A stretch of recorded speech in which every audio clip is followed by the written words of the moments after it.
Muy buenos días, mis hermanos del rebaño, los que están presencialmente y los que estamos en otros lugares virtualmente. Todos seamos bienvenidos. Y damos gracias a Dios por permitirnos iniciar hoy nuestra primera celebración dominical para el Señor. Hoy 2 de enero del 2022, nuestro primer culto de agradecimiento al Señor, nuestro primer tiempo de esa cita importante con nuestro Dios. Y este año, 2022, queremos iniciar esta primera celebración compartiéndoles el plan de predicaciones que se elaboró junto con Juan David y con María Isabel Castro allá desde Paraguay. Y el tema que vamos a desarrollar durante todo el año 2022 será siendo la iglesia que Dios quiere. Cada mes estaremos apuntando al tema respectivo y cada domingo en las predicaciones desarrollaremos los diversos tópicos emanados precisamente del tema principal. Entonces quiero compartirles el bosquejo de lo que hemos elaborado y que iremos desarrollando domingo tras domingo de todo este año 2022. Entonces, como les dije, el tema será siendo la iglesia que Dios quiere. Es iglesia que Dios quiere que seamos como el rebaño. Y para los temas del mes, por ejemplo, en el mes de enero, tenemos el tema de siendo una iglesia que conoce a Dios. Y cada domingo desarrollaremos un tema respecto o un subtema con base al tema principal. En el mes de febrero estaremos tratando el tema siendo una iglesia que practica las disciplinas espirituales. En marzo, siendo una iglesia sana. En abril, siendo una iglesia con compromiso. En mayo, siendo una iglesia con comunión. En junio, siendo una iglesia que evangelice. En julio, siendo una iglesia que disipula. En agosto, siendo una iglesia que es mediadora. En septiembre, siendo una iglesia que ayuda al prójimo. En octubre, siendo una iglesia que ofrenda y diezma al Señor. En noviembre, siendo una iglesia que crece y se multiplica. Y ya en diciembre, pues estaremos desarrollando nuestro programa navideño. Entonces, mis hermanos, es importante que podamos estar atentos a cada domingo. Cada uno de los que vayamos a predicar estaremos tocando un tópico respecto al tema principal. Y para hoy domingo, 2 de enero del 2022, nuestra primera celebración dominical, como dije, inicio con el tema del mes que es siendo una iglesia que conoce a Dios. Y es un tema que me corresponde tratar hoy, es la importancia de conocer a Dios. Y quiero que estemos muy atentos, porque algunos de ustedes dirán, pero yo ese tema ya lo he escuchado muchísimas veces. Y puede que conozcamos a Dios, entre comillas. Por eso me interesa que estemos atentos. Y el texto sugerido está en Primera de Juan, capítulo 2, verso 3 al 6. Primera de Juan, capítulo 2, verso 3 al 6. Y dice así la palabra de Dios. Y en esto sabemos que nosotros le conocemos. ¿Cómo sabemos si conocemos a Dios? Ahí da la respuesta. Si guardamos sus mandamientos. El que dice, yo le conozco y no guarda sus mandamientos, dice la palabra de Dios aquí que el tal es mentiroso y la verdad no está en él. Verso 5. Pero el que guarda su palabra, en este verdaderamente el amor de Dios se ha perfeccionado. Por esto sabemos que estamos en él. Y el verso 6 dice, el que dice que permanece en él, debe andar como él anduvo. Debe andar como él anduvo. Entonces, mis hermanos, vamos a iniciar este tema precisamente mirando que el tema principal del mes es siendo una iglesia que conoce a Dios y hoy la importancia de conocer a Dios. Saber acerca de algo de forma objetiva es muy distinto a conocer algo de forma subjetiva. Y lo mismo aplica cuando deseamos conocer a Dios.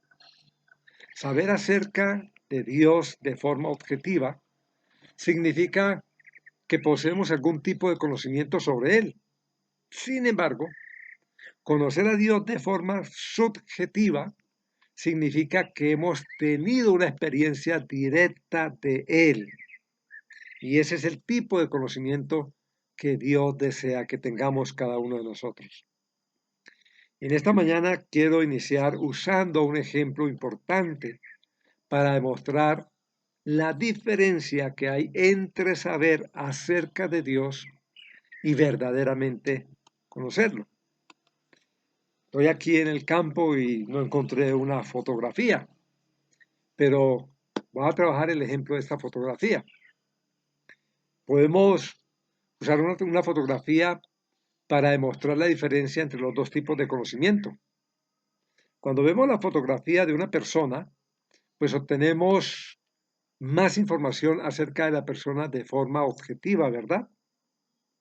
Es decir, su altura, el color de su cabello, el color de sus ojos, su apariencia en general. Ahora nos damos cuenta de la forma en que sonríe y también nos damos cuenta de la manera en que viste. No obstante, por más que observamos la fotografía minuciosamente e intentemos obtener información al verla, lo único que podemos obtener es mero conocimiento externo y objetivo. Solamente podemos decir que sabemos algo acerca de esa persona, pero no podemos decir que en realidad la conocemos, ¿verdad? Ahora, digamos que conocemos a la persona de la fotografía cara a cara. Sabemos su manera de hablar y su manera de actuar. Y conforme pasamos tiempo con ella, pues comenzamos a conocerla personalmente. Empezamos a conocer sus pensamientos, sus sentimientos, sus sueños, lo que le gusta y lo que no le gusta y toda su personalidad. Y esto es muy diferente de meramente saber acerca de la persona al observar su fotografía. Y este tipo de conocimiento es personal, es subjetivo, es directo. Y miren, muchos cristianos están familiarizados con las palabras de Jesús allá en Juan capítulo 17, verso 3. Y esta es la vida eterna, que te conozcan a ti, el único Dios verdadero, y a Jesucristo a quien has enviado. A quien has enviado. Sin embargo, aquí vienen unas dos preguntas que tengo para hacerles. ¿Qué envuelve o qué implica conocer a Dios? ¿Qué significa conocer a Dios? Miren, en la Biblia, la palabra conocer tiene a menudo un significado amplio que va más allá del sentido básico de un conocimiento intelectual de algo o de alguien. Dentro del concepto bíblico, el conocer a Dios no tiene ni esencial ni primordialmente raíz en el intelecto o en la actividad mental. Más bien se trata de una relación de vínculo que puede incluir cualidades tales como cuidado, parentesco e intimidad. En la actualidad, el pueblo evangélico, el pueblo cristiano, ha confundido este término y no ha reducido o lo ha más bien reducido a una serie de actividades cognitivas, donde el repetir conceptos, el memorizar textos bíblicos, ha sido el aspecto central para conocer a Dios. Y ojo, mis hermanos y amigos, es un grave peligro creer que se puede conocer a Dios de esta manera. aunque no se puede negar el hecho que también mantiene un lugar de importancia indudablemente. Pero tal conocimiento se obtiene no por una manera activa o una mera actividad intelectual, sino por la operación del Espíritu Santo como consecuencia de haber recibido a Cristo. Y en este punto es importante diferenciar lo que es saber de Dios y conocer a Dios, que difieren totalmente en su carácter conceptual. El saber de Dios se refiere a estar informado de la existencia, del paradero o el estado de alguien o de algo. Pero el conocer va mucho más allá del aspecto teórico y no es saber algo acerca de Dios, sino conocer profundamente quién es Él. Y esta enseñanza, o esta prédica, como la quieran llamar, gira precisamente en torno a la pregunta, ¿qué es conocer a Dios? Lo cual no pretende ser un estudio exhaustivo del tema, más bien requiere que sea algo sencillo, algo adecuado, algo práctico. Y he dividido este estudio o prédica en tres partes. La primera describe los medios insuficientes de conocer a Dios. La segunda aclara y afirma lo que significa conocer a Dios. Y finalmente expongo los resultados visibles de este conocimiento. Entonces, empecemos por la primera partecita de esta división. Y recuerden que hoy me interesa es que nos centremos en la importancia de conocer a Dios. Vamos a mirar los medios insuficientes para conocer a Dios, porque muchas veces creemos que es la forma adecuada de conocerlo. Y uno de los medios insuficientes para conocer a Dios es el conocimiento intelectual. El conocimiento intelectual no es conocer a Dios. Este conocimiento es limitado por cuanto la meta final consiste en exaltar la razón humana. Y no se puede conocer a Dios haciendo uso solo de la razón. Se puede tener mucho conocimiento intelectual de las obras de Dios y de sus caminos, y sin embargo, todavía no conocerlo. Y esto precisamente se puede ver constantemente a través de la Biblia, donde el pueblo hebreo se quejaba, ¿se acuerdan? Donde el pueblo hebreo abandonaba al Señor cada vez que podía. ¿Para qué? Precisamente para irse tras los otros dioses. Y esta conducta necia se ha repetido una y otra vez en los libros proféticos, pero también en los libros históricos y en los libros del Pentateuco.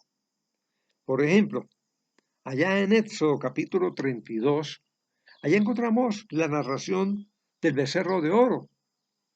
En Segunda de Reyes capítulo 13 encontramos el reinado de Joacás de Joás y también el reinado de Joás de Israel y la profecía final y muerte del profeta Elías. Y en Segunda de Reyes capítulo 17 encontramos la caída de Samaria y el cautiverio de Israel. Y en Segunda de Reyes, en el capítulo 21, encontramos el reinado de Manasés y Amón. Y Oseas, el profeta Oseas, en el capítulo 1, nos habla de la esposa infiel de Oseas y sus hijos. Y el capítulo 2 de Oseas nos presenta el amor de Jehová hacia su pueblo infiel. Y son ejemplos que encontramos en el Antiguo Testamento de cómo muchas veces la Biblia nos presenta que el pueblo se quejaba y que el pueblo abandonaba a nuestro Dios cada vez que podía para irse precisamente tras los ídolos de los otros pueblos.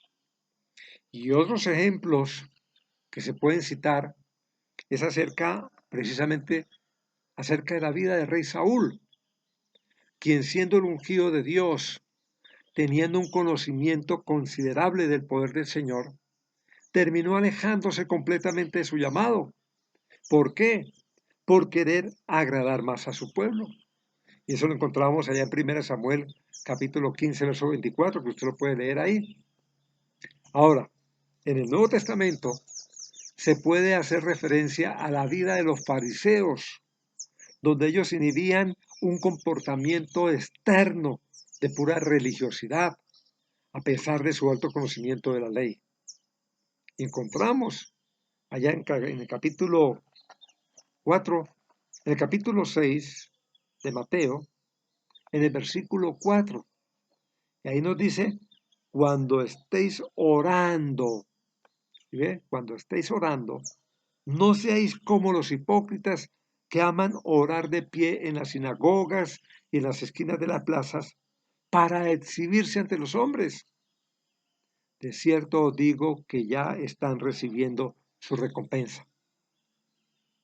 Y el libro de Marcos, el Evangelio de Marcos, registra una de las profecías del Antiguo Testamento, donde Dios dice allá en Marcos capítulo 7, versículo 7. Marcos capítulo 7, versículo 7. Y ahí nos dice, este pueblo me honra de labios, pero su corazón está lejos de mí. Y ojo, mis hermanos y amigos, esta declaración afirma que el saber de Dios no es suficiente para conocerlo. Obtener solo conocimiento intelectual es contraproducente y dañino a la vida espiritual y pronto será notorio en una conducta desordenada. Por ejemplo, hablando de nuestra iglesia rebaño, hablando de la iglesia cristiana, de la iglesia evangélica, yo encuentro dos ejemplos contraproducentes, dañinos a la vida espiritual de nuestras congregaciones. Uno es el orgullo. ¿Y el orgullo qué es? Pues el orgullo es la actitud en la cual una persona se siente superior sobre otra. Y dentro de la iglesia, nuestra iglesia, otras iglesias nuestras de los hermanos menonitas, esta actitud es evidente en una conducta de desprecio a la opinión de otros hermanos más simples, más humildes. Y es propenso y busca tener siempre la razón y por eso no acepta la corrección. Y la palabra dice al respecto allá en 1 Corintios capítulo 8, versos 1 y 2. Habla ahí. ¿Y qué nos dice el Señor respecto ahí el apóstol Pablo? El conocimiento que envanece, pero el amor edifica. Si se imagina que sabe algo, dice ahí, aún no sabe nada como debería saber. Nos dice ahí el apóstol Pablo en 1 Corintios capítulo 8 versículos 1 y 2. Y el otro ejemplo que vemos muy seguido en las congregaciones cristianas es la hipocresía. ¿Hipócrita quién es? Pues cuando miramos en los diccionarios encontramos que hipócrita es aquel que pretende o finge ser lo que no es. Y es una transcripción del vocablo griego hipócriteis, que significaba actor o protagonista en el teatro griego. Y los actores solían ponerse en diferentes máscaras conforme al papel que desempeñaban. De ahí que hipócrita llegará a designar a la persona que oculta la realidad tras una máscara de apariencia. El apóstol Santiago, allá en el capítulo 1, Santiago capítulo 1, verso 22, allí nos dice, pero sed hacedores de la palabra, no tan solo oidores, engañándoos a vosotros mismos. Ojo a eso, mis hermanos. Una vida cristiana falsa, una vida cristiana superficial, es el resultado de una vida doble e ilegítima, donde se aparenta algo que realmente no es. Y nosotros como predicadores tenemos la alta responsabilidad de llevar a la práctica aquello que vamos a enseñar. ¿Con qué fin? Pues con el fin de que el mensaje se exponga con autoridad y verdad. Miren, en el tiempo de Jesús, los judíos y también los gentiles podían diferenciar claramente la enseñanza de los fariseos, los cuales carecían de práctica, es decir, enseñaban, pero no hacían. Y eso muchas veces suele suceder en las congregaciones cristianas. Y el otro medio insuficiente para conocer a Dios es precisamente la experiencia emocional. Y la experiencia emocional no es conocer a Dios, mis hermanos y amigos. Miren, las emociones humanas juegan papeles muy importantes en la vida. Y esto es natural y a menudo completamente sano. Pero algunas personas se dejan llevar por las emociones y hacen cosas que no deberían hacer. Las emociones pueden ser confusas. Las emociones muchas veces son inciertas, aún peligrosas. Y la Biblia, allá en Proverbios, que es un libro que estudiamos capítulo por capítulo, Proverbios capítulo 14, versículo 12, dice, hay caminos o hay camino que al hombre le parece derecho, ¿verdad? Pero su fin, ¿qué dice? Su fin es camino de muerte. Y el autor de Proverbios, el rey Salomón, hablaba ahí en muchas partes de su libro que lo estuvimos analizando en los devocionales. Y los sentimientos no son de confianza, mis hermanos. Para muchos creyentes la experiencia emocional es fundamental para conocer a Dios. Las revelaciones, los sueños, testimonios y la expresión de dones precisamente son el reflejo deliberado y fuera de control de personas que, según dicen, sintieron una profunda emoción que nunca antes habían sentido, de manera que no pudieron evitar esas expresiones, las cuales las adjudicaron como obra de Dios. Y al respecto, el profeta Jeremías, allá en el capítulo 17, versículo 9, Jeremías 17, verso 9, dice, engañoso es el corazón más que todas las cosas y perverso. Y lanza la pregunta, ¿quién lo conocerá? Y volviendo al libro de Proverbios, allá en el capítulo 28, verso 26, ahí nos dice, el que confía en su propio corazón es necio. Y está claro, hermanos, que confiar en los sentimientos pueden llevar a uno a cometer grandes equivocaciones, las cuales alejan al creyente del verdadero conocimiento de Dios.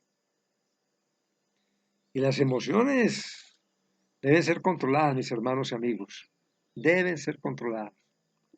El creyente es llamado a controlar sus emociones. ¿Cómo las podemos controlar?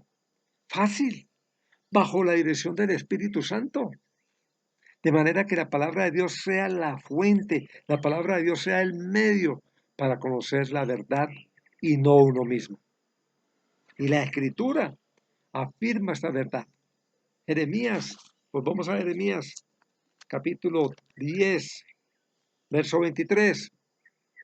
Conozco, oh Jehová, que el hombre no es señor de su camino, ni del hombre que camina es el ordenar sus pasos. Y Jeremías nos aclara que las emociones no fueron dadas para revelar a Dios. De hecho, ellas pueden llevar a toda clase de prácticas falsas. Miren, la búsqueda de información para conocer a Dios no se encuentra en sí misma. Tampoco están en las emociones, sino que viene de una relación única de una relación verdadera con Dios. Ahora, ¿qué significa entonces conocer a Dios? Para ir ya redondeando el tema. Lo que significa conocer a Dios. El diccionario positivo de Wine o Wine define la palabra conocer de la siguiente manera. Ahí nos dice, en el Nuevo Testamento aparece la palabra ginosco. Y ginosco indica frecuentemente una relación entre las personas que conocen y el objeto conocido. Y a este respecto, lo que es conocido es de valor e importancia para aquel que conoce y de ahí el establecimiento de la relación. Así también este verbo se usa para expresar el pensamiento de relación o de unión como entre hombre y mujer, que habla Mateo 1.25 y también Lucas 1.34. Entonces, en coherencia a estas definiciones, se puede deducir de una manera práctica que conocer a Dios es desarrollar un vínculo personal de comunión entre el que conoce y el que es conocido. Lo que significa conocer a Dios, mis hermanos, es personal, personal. Dentro de cada persona existe un fuerte deseo de ser conocido y conocer a otros, ¿verdad? Más importante aún es que toda la gente desee conocer a su creador. En la actualidad, los medios de comunicación anuncian y prometen muchas formas de satisfacer los deseos de saber más, de tener más y ser más. Sin embargo, las promesas vacías que vienen del mundo nunca, nunca podrán llenar, nunca podrán satisfacer de manera completa la sed espiritual que la persona manifiesta. Así que hay que mirar cuál es la clave para conocer verdaderamente a Dios. Hay que escudriñar la escritura para encontrar esa clave. Y podríamos decir primeramente que es imperativo entender que el hombre por sí mismo es incapaz de conocer verdaderamente a Dios. ¿Por qué? Debido al pecado. Y la escritura revela que todos han pecado. Romanos 3, versos 11 al 20. Por cuanto todos pecaron, están destituidos de la gloria de Dios, ¿verdad? Y usted puede seguir leyendo capítulo 3, verso 11 hasta el 20.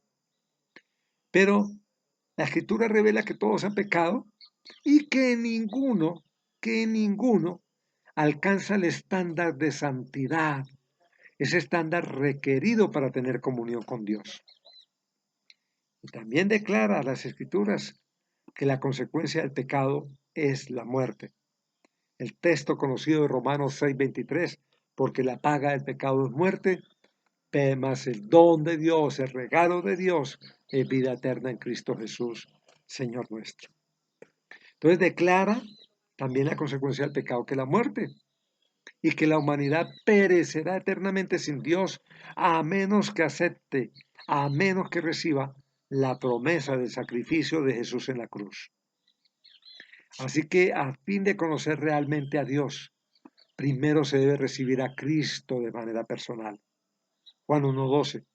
Mas a todos los que le recibieron, a los que creen en su nombre, les dio potestad de ser hechos hijos de Dios.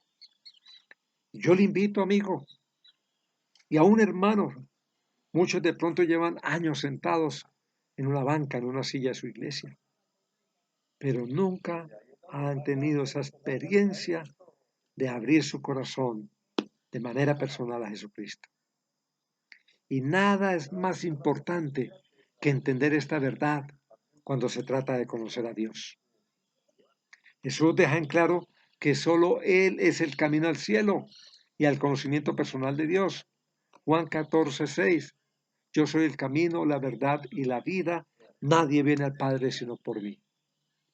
Y una vez hecha esa decisión de aceptar, de recibir, de abrir su corazón para que Cristo empiece a morar y a direccionar su vida, pues la jornada de conocer a Dios de manera personal inicia, ahí inicia, y después viene ese largo recorrido donde podemos verdaderamente conocer a Dios.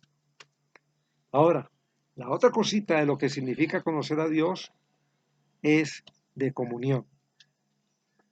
Y ahora que se ha tomado la decisión de seguir a Cristo, de recibirlo, la pregunta es, ¿qué más se necesita para empezar una relación verdadera con Dios y conocerlo mejor? ¿Esperar una señal del cielo?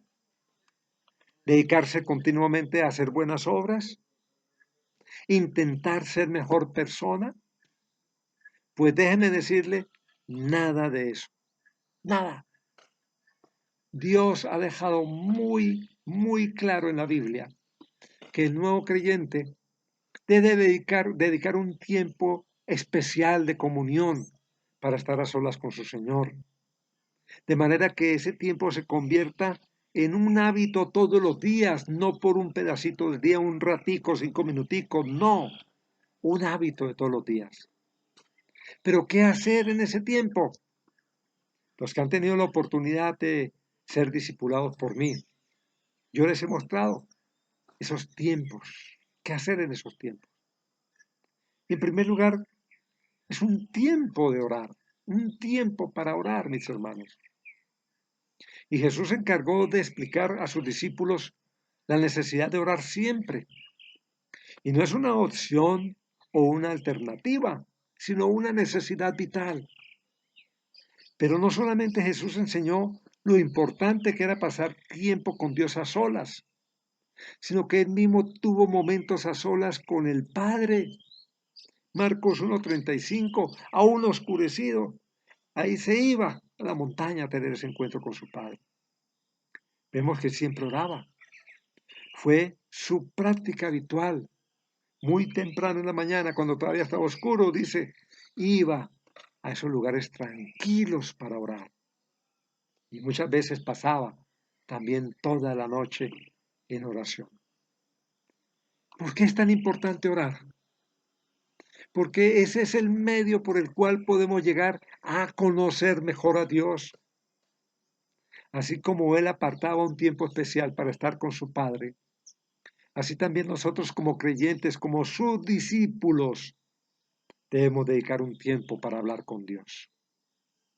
¿Qué más? ¿Qué más hacer en ese tiempo? Pues hermanos, tiempo para leer la Biblia. Y la Biblia es esencialmente, como lo he explicado en Proverbios, en algunos salmos que estudiamos en los devocionales, como lo he explicado también allí en el Cantar de los Cantares. La Biblia es esencialmente esa carta de amor, escrita de un Dios amoroso para sus hijos. ¿Con qué propósito? Con el propósito de conocer íntimamente al Creador, al Señor de todo el universo. El apóstol Pablo escribe a Timoteo, segunda de Timoteo. Los invito a que abran sus Biblias ahí en segunda de Timoteo, capítulo 3, versículo 14. Y ahí nos dice, pero persiste tú en lo que has aprendido y te persuadiste, sabiendo de quién has aprendido. Y sigue diciendo en el 15, y que desde la niñez has sabido las sagradas escrituras, las cuales te pueden hacer sabio para la salvación por la fe que es en Cristo Jesús.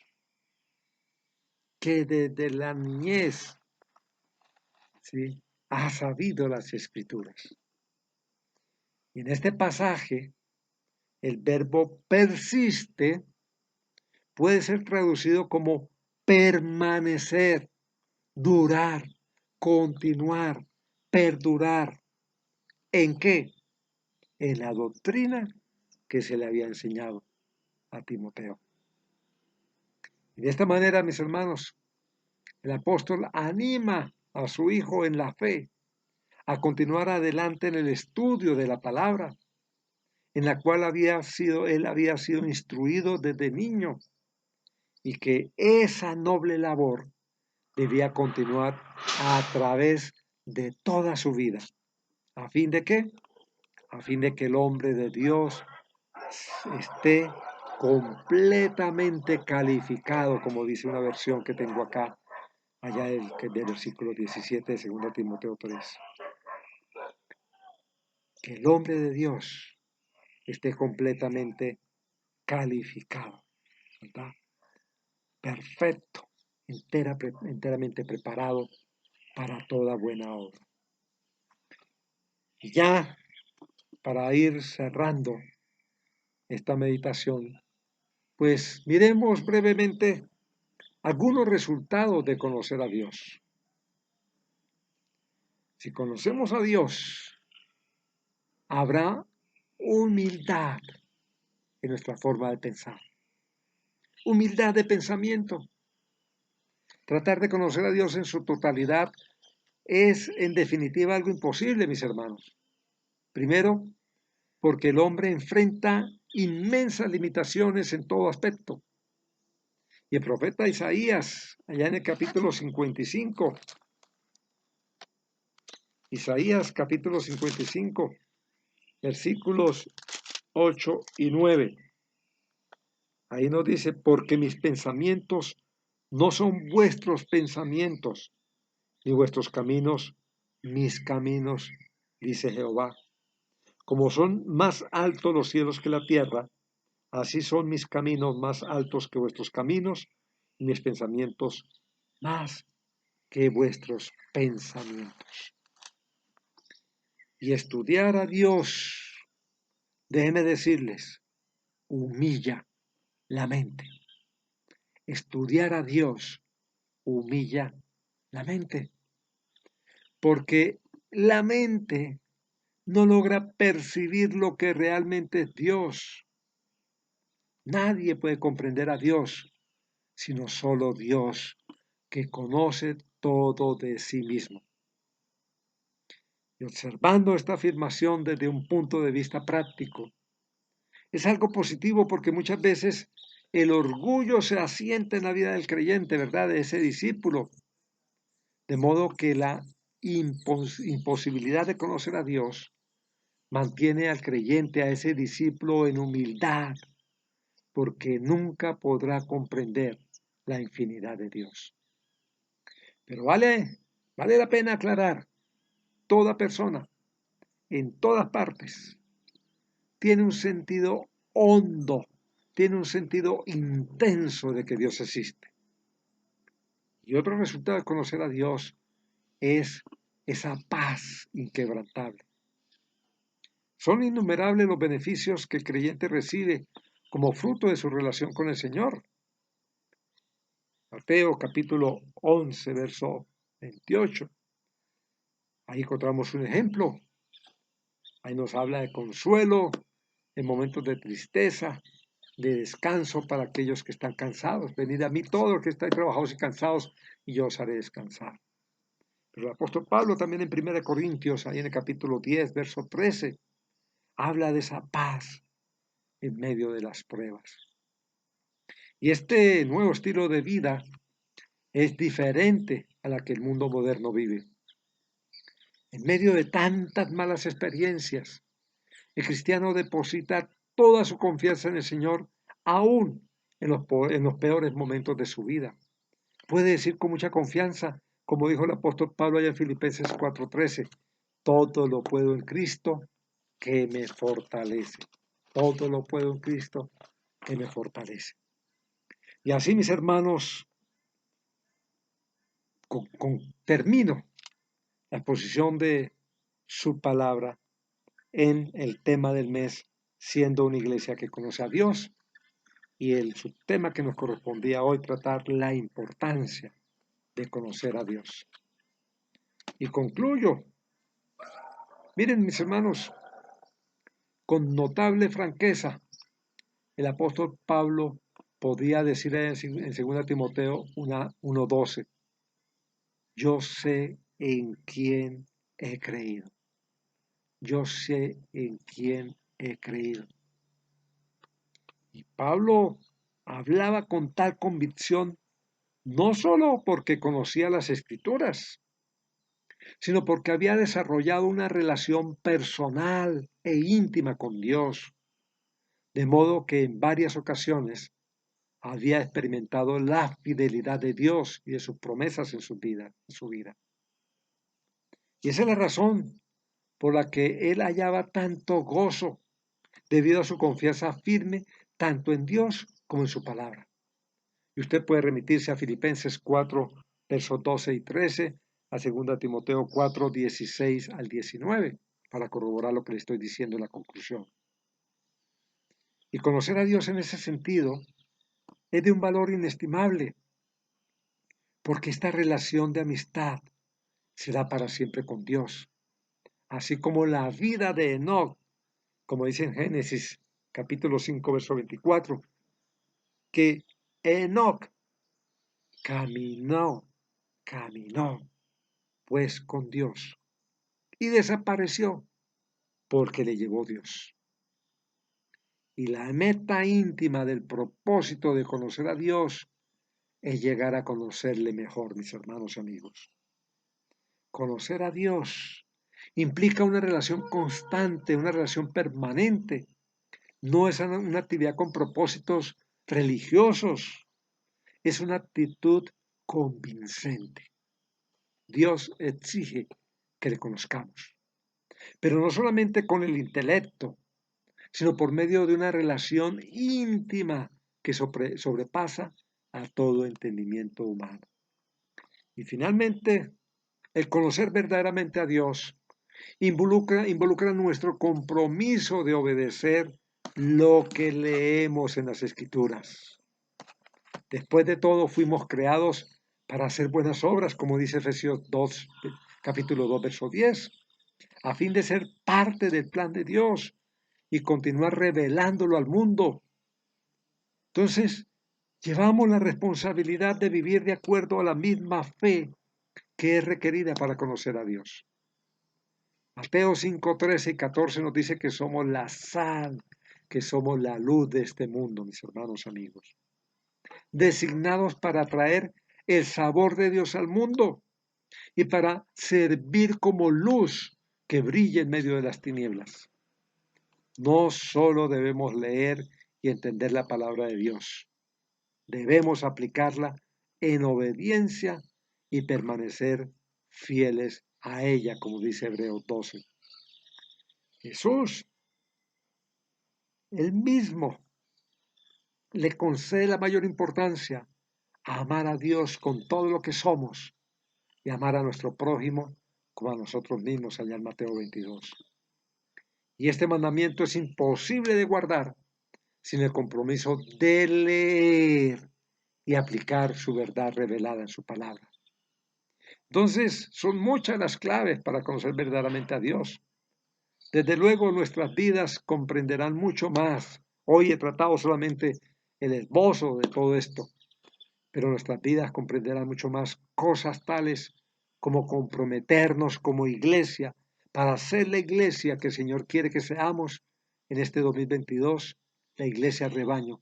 El Señor quiere que nos comprometamos en la oración, que nos comprometamos en la devoción, que nos comprometamos en el compañerismo, pero también nos comprometamos en la adoración al único que merece toda la gloria y la honra. Pero eso solo puede lograrse haciendo la decisión amigo, que probablemente nunca lo ha hecho, haciendo la decisión de recibir a Jesús, de recibir sus promesas en cada una de sus vidas y aceptar que nosotros por nosotros mismos no podemos conocer realmente a Dios. Entonces nuestras vidas podrán estar llenas de Dios y podremos experimentar lo que es conocerlo íntima y personalmente. Que Dios los bendiga, mis hermanos, que hayan tenido un feliz año y empezar este 2022 cumpliendo para ser la iglesia, el rebaño que Dios quiere que seamos. Que este 2022 sea gran bendición. Oremos. Señor, te damos gracias por la oportunidad de tener un tema claro, conciso para todo el año. Ser la iglesia que tú quieres que seamos. Y gracias por permitirnos hoy abordar el tema de conocer a Dios en esa forma como lo expresa tu palabra. Gracias por cada versículo que hemos mirado, hemos esbozado.